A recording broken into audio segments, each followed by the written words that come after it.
Este programa es presentado por Diario La Voz, un suceso nacional. El Espectador de Caracas.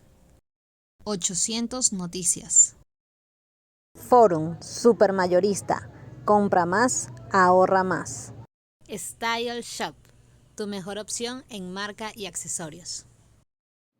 Bienvenidos a Conversando con Emilio.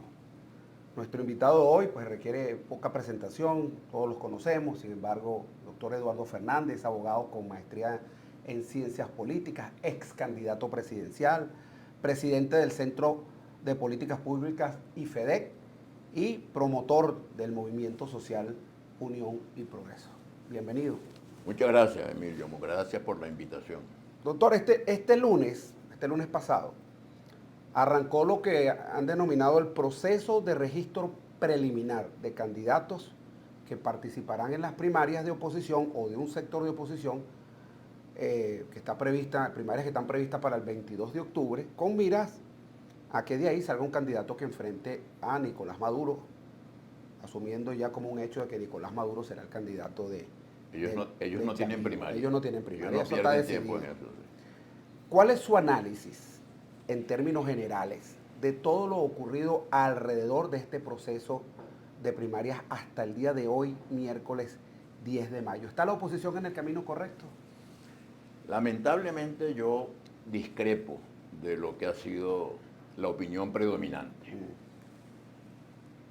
¿De dónde sale la primaria? De que los partidos han demostrado que no son capaces de ponerse de acuerdo alrededor de un candidato. Como no fueron capaces de decir, mira, vamos a apoyar todos a Perencejo, entonces resolvieron inventar las primarias, que a mi juicio son un escenario para la división, no para la unión. Porque en la primaria los candidatos no solamente se limitan a decir voten por mí porque yo soy muy bueno, Si lo agreden a sino nosotros. que además este no sirve porque se robó no sé qué en monómeros, y este se robó no sé qué en silgo, y este hizo tal, y este hizo cual.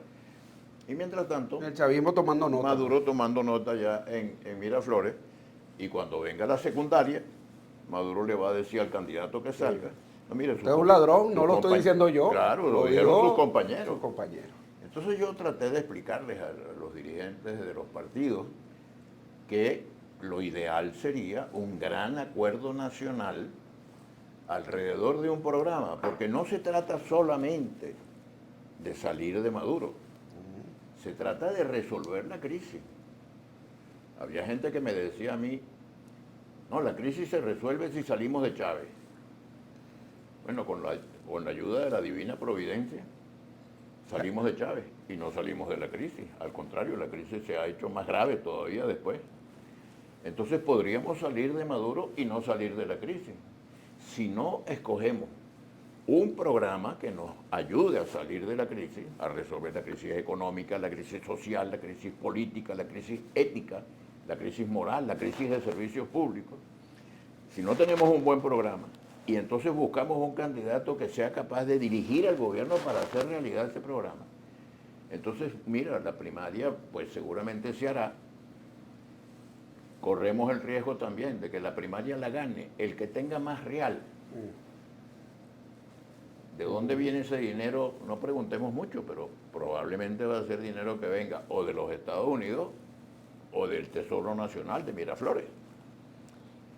Y no necesariamente ese candidato va a ser el más indicado para dirigir al gobierno.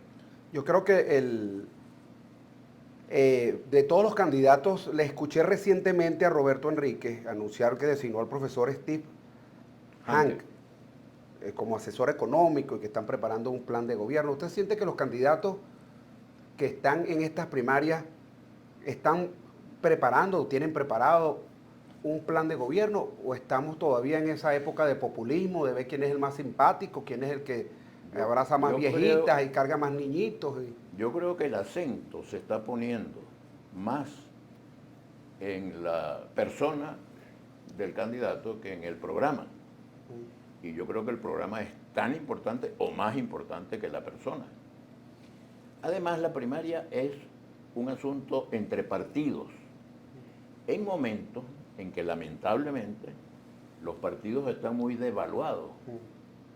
El promedio de los venezolanos no quiere saber nada de partidos. Entonces el candidato que gane la primaria la ganará con unos centenares de miles de votos y le permitirá al gobierno decir, y con eso usted pretende que me va a ganar a mí las elecciones. Si usted lo que pudo mover para la primaria fue tantos votos, ¿usted cree que de esa manera me va a ganar a mí la elección? Yo creo que hay que poner énfasis en el programa. Y nosotros en IFED, como es un instituto de políticas públicas, de formación de líderes y de promoción de políticas públicas, nosotros en el IFEDEC hemos presentado un programa bien sencillito, 5 cosas que pensamos que hay que hacer en Venezuela. La primera cosa es recomponer el tejido institucional del país. Aquí no hay administración de justicia. Hay que ocuparse de que Venezuela tenga... Bueno, por nombrar un caso muy reciente, el del exalcalde del Tigre, en una semana, más allá de que estoy en total desacuerdo con sus declaraciones. Es correcto. Pero debería haber un juicio, a mí ¿no? ese señor no me simpatiza en lo más mínimo. Pero debería haber un juicio. El tipo ya está suspendido por la Contraloría por 15 años, ya está fotografiado, sí, ya está encarcelado. Y el fiscal general lo sentenció sin ningún proceso y nada. Este es culpable y listo. El artículo creo que es el 49 de la Constitución, numeral 2, si mi memoria no me falla, que habla de la culpabilidad hasta que se demuestre la inocencia, claro. Pues. Y además hay un principio constitucional fundamental que es el debido proceso. Correcto. A ti pueden ser que te agarraron con las manos en la masa cogiéndote unos reales, pero tienes derecho que a tener un abogado y a un proceso y a una defensa. A decir por qué dijiste tal cosa o hiciste tal cosa. Y créeme que no le tengo ninguna simpatía al señor Paracaima, como quiera que se llame. Pero hay que restablecer el Estado de Derecho. Es un primer punto. Segundo punto, recuperar la economía. Ahora, para recuperar la economía hay una palabra mágica, clave, que es confianza. Porque recuperar la economía es inversiones, es recuperar la producción nacional. La producción nacional, volver a ser un país productor importante. Crear confianza para que inversionistas vengan. Claro, inversionistas nacionales, pero sobre todo inversionistas internacionales. Claro. Eso no está ocurriendo en este momento. No está ocurriendo, ni va a ocurrir mientras Maduro esté en Miraflores. Entonces tenemos que sacar a Maduro, eso es necesario. Y además se le agotó el tiempo, ya está sobregirado. Pero no es suficiente si tú no tienes un programa que alivie el sufrimiento de la gente venezolana. ¿Por qué tenemos 7 millones de compatriotas en el exterior? Sí, buscando algo mejor. Un país que toda la vida recibió inmigrantes que venían de Portugal o de Italia o de España o de Grecia o de donde fuera, de Colombia, no se diga. Siempre venían a Venezuela porque Venezuela fue una tierra de promisión hasta finales del siglo pasado.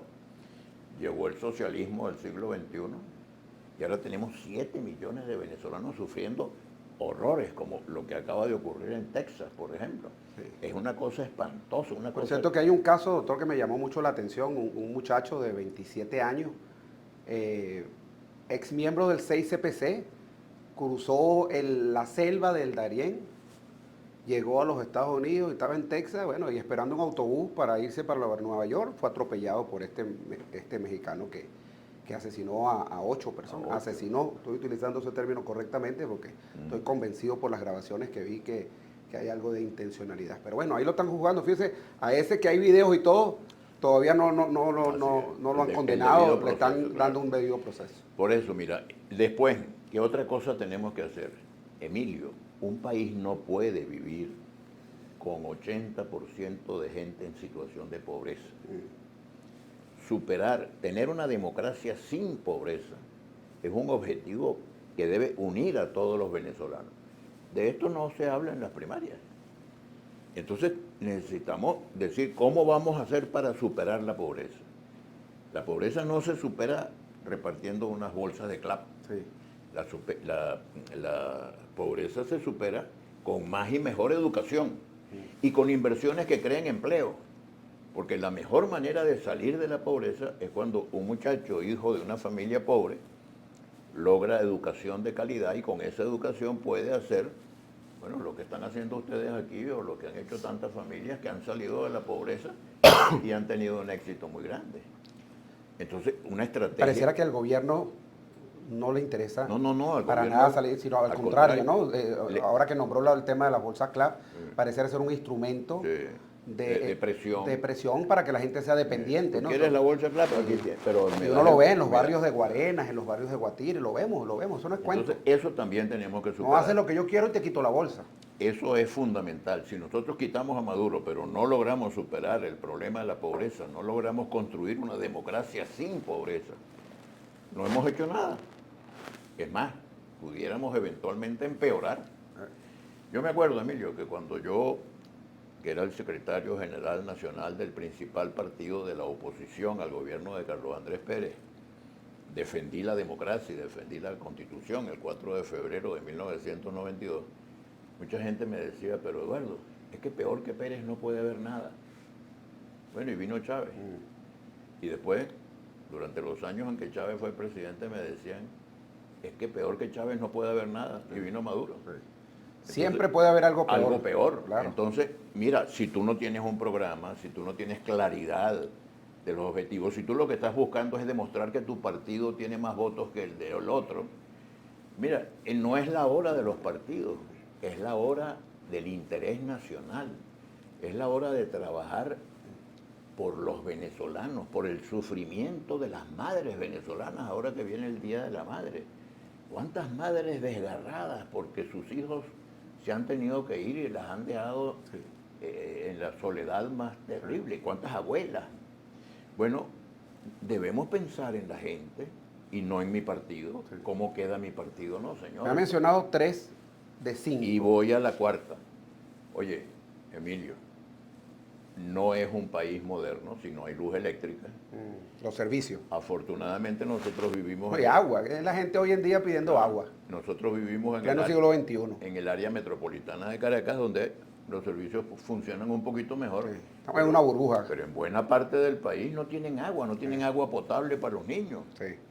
Y los niños están no solamente desnutridos, sino que además envenenados con una agua que no es agua potable. Sí. Valencia, que está al lado del lago de Valencia, Sí. no tiene agua. Maracaibo no tiene agua.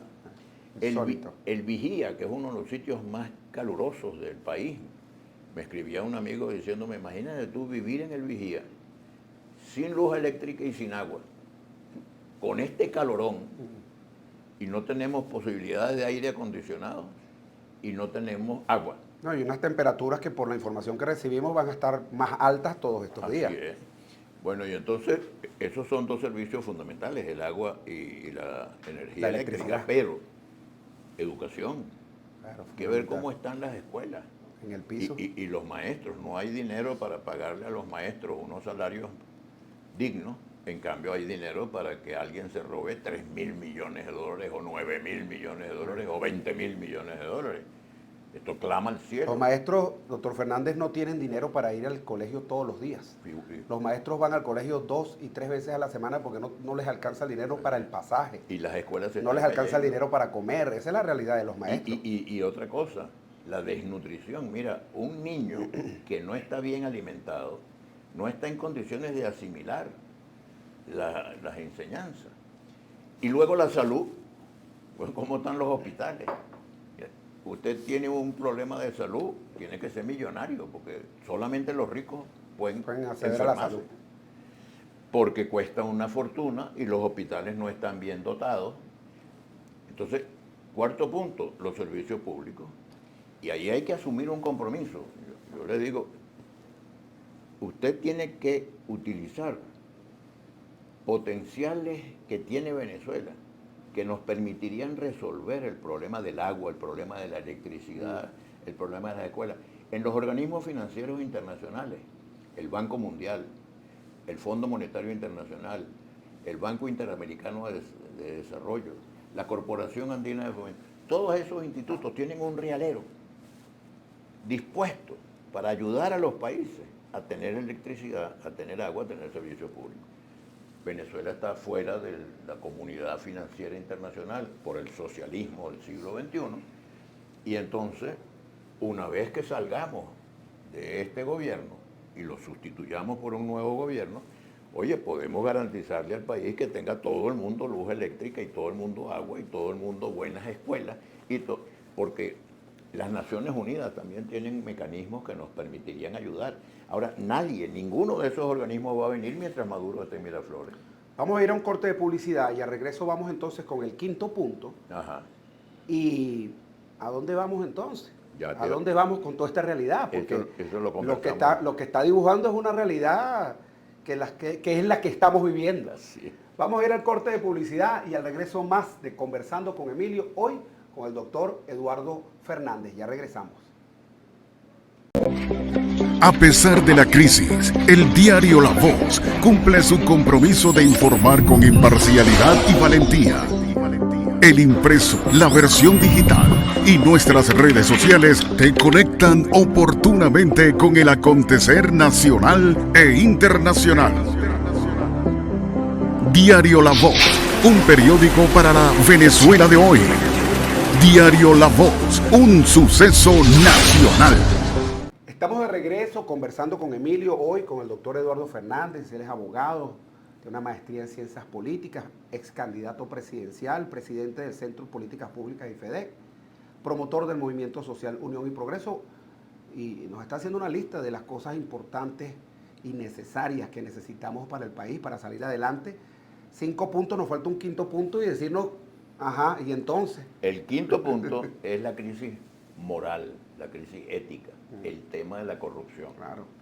Ustedes conocen bien, porque esta gente es muy curiosa, han levantado un monumento a la corrupción. Y ese monumento a la corrupción lo pusieron entre Petare, Guarenas y Guatire, hacia allá, unos muros de concreto que no sirven para nada, o de Brecht, y sirvieron para que se enriquecieran unos cuantos. Eso no le presta ningún servicio al país, no le presta ningún servicio a la gente, igual de Caracas hacia Valencia. Hay unos muros de concreto. ¿Cuánto costaron esos supuestos muros? Pilares para un metro que nunca llegó. Millones y millones. Para un ferrocarril que nunca llegó. Solamente el enriquecimiento de unos cuantos. Entonces, el programa de gobierno tiene no solamente que comprometerse con la nación, de que se va a hacer un esfuerzo sincero, real, efectivo para acabar con la corrupción, sino que decir cómo. Entonces, por de pronto, reducir el tamaño del Estado para que no haya tantas alcabalas, tantos peajes. Tú para sacar un permiso tienes que pasar por no sé cuántas oficinas y en cada oficina te dicen, bueno, pero mira, ayúdame a completar el salario. Y entonces, bueno, eso no puede ser. Tenemos que tener una administración transparente y los ciudadanos. Yo tengo unos amigos que traen productos vegetales del interior, desde La Grita, allá en el estado Táchira, o traen queso, y me dicen, mira, no voy a poder traer más porque en el camino me cobran tantos peajes que los van martillando, como dicen en el argot popular. Entonces, ¿cómo es la solución? Señores, si queremos el cambio, como yo estoy seguro porque todas las encuestas lo dicen, la abrumadora mayoría de los venezolanos queremos el cambio. Lo que pasa es que la gente todavía no encuentra en manos de... ¿Y podremos, doctor Fernández, llegar a ese cambio con una oposición como la que tenemos actualmente en el sentido? Fíjense, aquí hay unas primarias que hemos hablado, donde hay un sector que se está disputando esas primarias, pero hay candidatos también como en el caso de Claudio Fermín, Antonio Ecarri, Bernabé Gutiérrez, entre otros, que se van a lanzar con sus partidos fuera de las primarias. Todo esto dispersa el voto opositorio, entonces pareciera que usted lo ha dicho muy bien, el 80% tiene un rechazo de la gente, le tiene un rechazo al gobierno. Eso lo siente uno en la calle, cuando uno está en la calle uno lo siente en la gente. Sobre todo después del 1 de mayo y después de todas estas cosas. Y, bueno, sobre todo después de esos anuncios.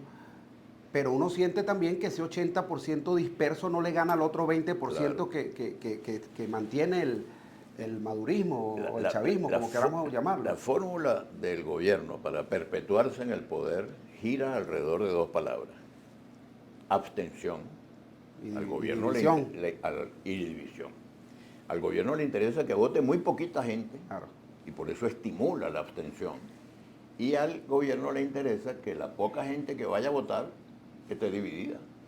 Entonces el gobierno con 20-25% del potencial electoral presionando de todas las maneras, bueno, prevalece porque los demás van a sacar 3, 5, 4, 2, 1. Entonces, ¿Cuál fue mi propuesta? Y sigue siéndola. Yo creo que todavía estamos a tiempo. Miren, señores, reconozcamos que no es la hora de los partidos, que es la hora de la nación, del interés nacional, del interés de la nación venezolana. De la patria. Del interés de los ciudadanos venezolanos y de las ciudadanas venezolanas. En beneficio de la gente, vamos a hacer un gran acuerdo programático. Primero que la persona. Yo recomiendo un acuerdo programático. Estos 5 puntos. Que hablamos. Y después, ¿quién debe ser el presidente? Oye, está diseñado en el artículo 225 de la Constitución y los artículos siguientes, donde dice que el presidente debe ser el jefe del Estado. Cuando uno ve la lista de los candidatos que están disputándose en la primaria, uno dice, jefe de Estado es alguien que pueda unir al país, no alguien que divida al país. Jefe de Estado. Segundo, debe ser el jefe del gobierno, o sea, debe ser alguien con capacidad de reunir un equipo para atender estos 5 puntos. Tercero, debe ser el comandante en jefe de la Fuerza Armada, pero no de cualquier Fuerza Armada, de la Fuerza Armada que tenemos. Y Venezuela necesita un presidente que logre convertir a la Fuerza Armada de nuevo en una institución respetada. Claro, que una Fuerza Armada que tenemos es una Fuerza Armada politizada. Bueno, profesional, una Fuerza Armada profesional al servicio de la nación y no de ningún partido. No de una figura política. Claro. Y bueno, pero para eso se necesita un presidente que tenga autoritas. En cuarto lugar, el presidente debe ser el conductor de la política internacional del país. Y una cosa bien importante que vamos a tener es la política internacional, porque tenemos que reinsertarnos de nuevo en la comunidad internacional, especialmente en la comunidad internacional financiera.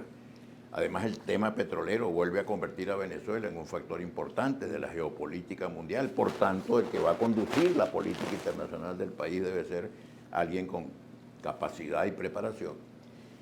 Y el quinto elemento es que el presidente debe ser el jefe de la hacienda pública, o sea, la persona responsable de las políticas económicas que recuperen la economía, que generen empleo, que promuevan bienes y servicios, etc. Entonces, cuando uno ve la lista de los precandidatos, dice, bueno, ¿cuál de estos reúne estas condiciones? Pero mi propuesta era un gran acuerdo alrededor del programa y luego, tomando en cuenta lo que dice la Constitución, que debe ser el presidente, porque si tú vas a nombrar un gerente, o Dios te libre, tú tienes que ir a una operación de alta cirugía y te van a meter en un quirófano, tú no haces una primaria para elegir el médico. Tú buscas al mejor cirujano que puedas conseguir. Si tú te vas a montar en un avión, vamos a hacer una primaria para elegir el piloto. ¿Qué piloto va? Y de repente sale un piloto muy simpático, muy bonito y tal, pero que no sabe manejar avión. No vale. ¿Y tiene alguien, doctor Fernández, hay candidatos o precandidatos? Claro. El visto bueno de su persona que pudiera asumir esas responsabilidades dentro de ese abanico de candidatos que tenemos? Estoy seguro que en Venezuela existe gente competente para llenar esa tarea tan delicada, porque no es fácil. Yo cuando veo algunos candidatos que se lanzan, digo, este no tiene idea de lo que se va a encontrar, porque no es una fiesta, no es una piñata, no, es una situación sumamente delicada en la que se va a tener que manejar. Entonces, pero el consenso debe ser no solo con participación de los partidos, que me parece que todos los partidos deberían participar, declinar sus aspiraciones partidistas y pensar alguna vez en Venezuela. Y entonces reunirse con los empresarios, con el liderazgo empresarial, y reunirse con los dirigentes sindicales, los trabajadores, y reunirse con las universidades, con la academia, con los gremios profesionales, con la Iglesia Católica y con las otras iglesias que tienen presencia en la vida venezolana, y conversar y decir, vamos a ir haciendo una lista de 10 personas. Y entonces vemos el programa, las condiciones que debe tener el presidente, y vamos aproximándonos, y entonces le anunciamos al país, y esto va a desconcertar al gobierno, porque el gobierno desde luego no supone que esto va a pasar.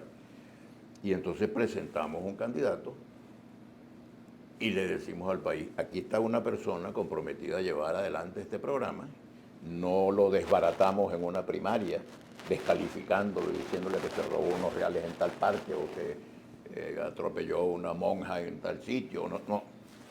Un candidato respetable, honorable, con autoridad moral y con un programa claramente definido y que además, porque mira, Emilio, no es solo ganar las elecciones, es gobernar después.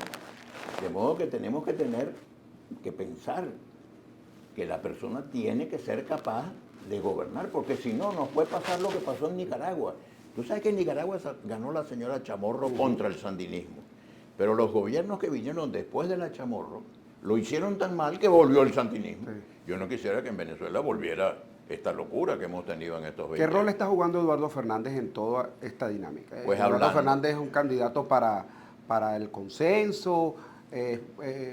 Yo estoy escribiendo, estoy hablando, estoy asistiendo a programas de opinión de mucho prestigio como este. Muy agradecido por la invitación, porque por fin me invitaron para el de más prestigio que es conversando con Emilio.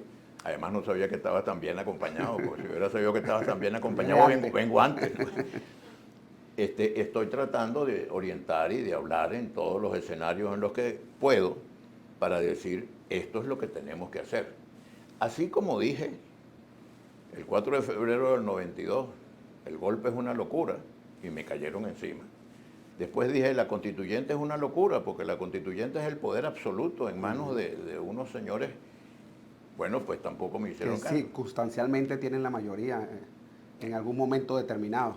Entonces, de repente, en algún momento me hacen caso y me dicen, oye, ¿verdad? Vamos a ver esto que dice Eduardo, vamos a tratar de ponernos de acuerdo en un candidato sin que tenga que pasar por el trapiche de la primaria. Vamos a ver cómo hacemos un programa atractivo para que la gente diga, oye, ese programa me gusta y ese candidato me parece muy bien. Ahora, bueno, ojalá me hagan caso, pero porque yo quisiera mucho ver el cambio, porque el potencial que tiene Venezuela para recuperarse es inmenso. Sí. El caso es que doctor Fernández, estamos entrampados, porque el tema de estas primarias a mí me preocupa muchísimo también que hay inclusive candidatos inhabilitados. Entonces vamos a suponer que un candidato inhabilitado gane las primarias. Bueno, se la ponen al gobierno en bandeja de plata, porque el gobierno sencillamente le va a decir, bueno, mira, ese no puede participar. A mí me parece que la figura de la inhabilitación de los candidatos es una arbitrariedad más del gobierno. Pero lo cierto es que funciona, pues. Y a la hora de no, mira, ese está inhabilitado por una decisión de la Contraloría, que por cierto, la Contraloría es un órgano administrativo, y no puede ser que un órgano administrativo resuelva inhabilitar a un ciudadano que está postulando su nombre como candidato a la presidencia. Pero bueno, esas cosas pasan en Venezuela. El día de mañana, cuando se escriba la historia de estos años, la gente va a decir, pero ¿cómo es eso? ¿Cómo lo hacían? Que un órgano administrativo decreta sin juicio, sin proceso. De nuevo, sentenciado sin proceso. Usted se robó unos reales en la alcaldía de Chacao, así que usted no puede ser candidato. Y yo no tuve la oportunidad de defenderme, decirme, yo no me he robado ningunos reales. Pero entonces, visto que esa es la situación, ¿para qué vamos a tentar al gobierno promoviendo un candidato que está inhabilitado? ¿No habrá alguno que no esté inhabilitado que podamos postular? Bueno, doctor Fernández, lamentablemente se nos acabó el tiempo. Un mensaje final para todas esas personas. Bueno, yo lo que quiero decirles es que Venezuela tiene un gran futuro.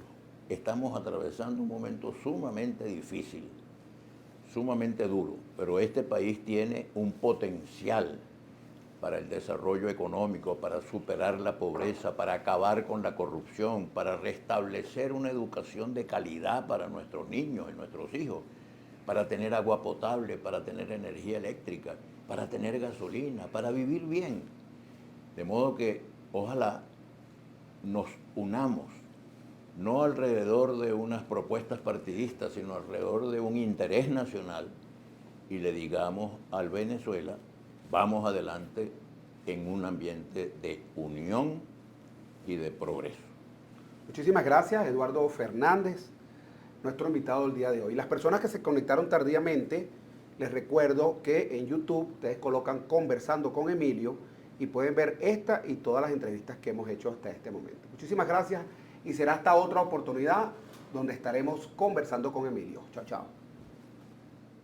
Este programa fue presentado por Diario La Voz, un suceso nacional. El Espectador de Caracas. 800 Noticias. Forum Supermayorista. Compra más, ahorra más. Style Shop, tu mejor opción en marca y accesorios.